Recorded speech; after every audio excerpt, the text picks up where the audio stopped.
ফাতিহার বাংলা অর্থ। সূরা ফাতিহা আরবি আল ফাতহি হল মুসলিমদের ধর্মগ্রন্থ কুরআনের প্রথম সূরা।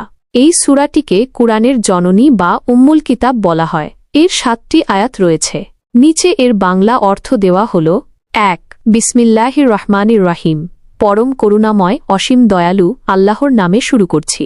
২ আলহামদুলিল্লাহি রব্বিল আলামিন, যাবতীয় প্রশংসা জগৎসমূহের প্রতিপালক আল্লাহর।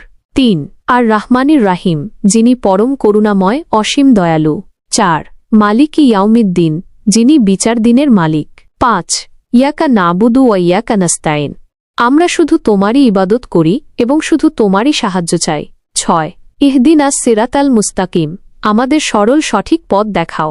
৭ সিরাতাল্লাযীনা আন'আমতা আলাইহিম গায়রিল মাগদুবি আলাইহিম ওয়ালাদ-দাল্লিন, তাদের পথ যাদেরকে তুমি অনুগ্রহ দান করেছ, তাদের পথ নয় যাদের প্রতি তোমার ক্রোধ বর্ষিত হয়েছে এবং যারা পথভ্রষ্ট হয়েছে।